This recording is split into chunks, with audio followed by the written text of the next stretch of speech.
No, I think it's been known for quite some time that there has been a huge amount of funding from external sources from abroad, which is sustaining this militancy. Therefore, I have been on occasion at the risk of sounding unorthodox, been saying that this is a farcical freedom struggle. This is in fact a mercenary freedom struggle, which is totally imported from hostile powers, and there have been proven cases of hawala transactions have been taken place. And I think what is important is in the last 3 or 4 years under the present government, there have been immense breakthrough, and this nexus is sought to be exposed through variety of means, including the NIA initiatives and the other actions taken place. Some of them have been brought to book. And I think the kind of action which is happening now was not witnessed for decades together, even though the militancy has been there for about 20, 30 years. So do you think that the real face of Hurriyat is now exposed? I think it has been known by a large number of people and the sections of opinion that there has been a very strong external sponsoring factor behind this sustenance of militancy in the Kashmir Valley. Unfortunately, there has been a gang of Kashmir apologists, some of them including in the so-called intellectual community, who have been trying to portray it in a different manner. But I must appreciate the channels like you and the kind of investigative work that you have done.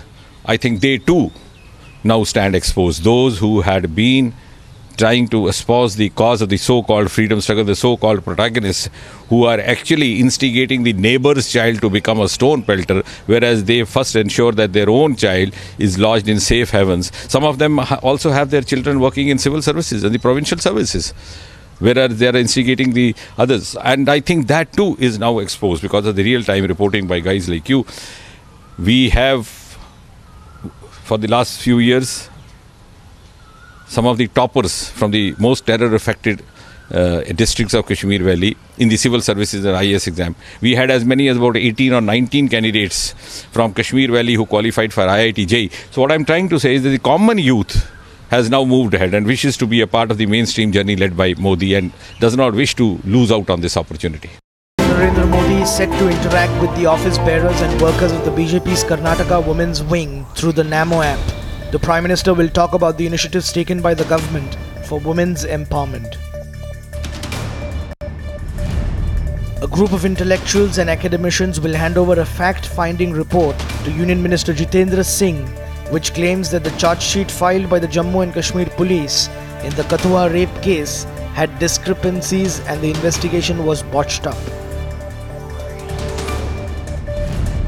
BJP National President Amit Shah will launch the party's poll campaign in Madhya Pradesh and review the Youth Wing's Chalo Panchayat drive in 23,000 village panchayats. The Goods and Services Tax Council, chaired by Finance Minister Arun Jaitley, in its 27th meeting today is likely to clear the imposition of sugar cess, approximately between 2 to 5%.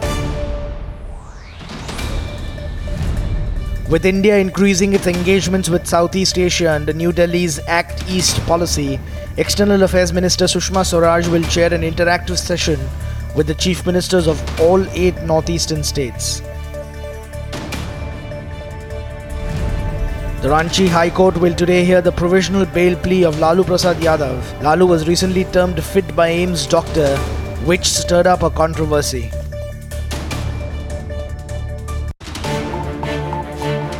Congress asked Prime Minister Narendra Modi to brush up his knowledge of history after he blamed the party for neglecting Army legend K.S. Thimaiya. Supreme Court asked Karnataka to release at least 2 TMC of Kaveri water to Tamil Nadu and warned it of serious consequences if it fails to release that water. The Karnataka government said it was not in a position to release the Kaveri river water to neighbouring Tamil Nadu, even as the Supreme Court sought to know the quantum of water that could be spared by the state. Karnataka Water Resources Minister Patil said in the circumstance, Karnataka cannot obey Supreme Court's order. The punctuality performance of railways in 2017-18 was worse in comparison to the 2 financial years before that. with almost 30% of its trains running late, according to official data. Former Union Minister Manishankar Iyer said the democracy was facing serious danger due to the lack of a right kind of relationship between media and the politicians of today.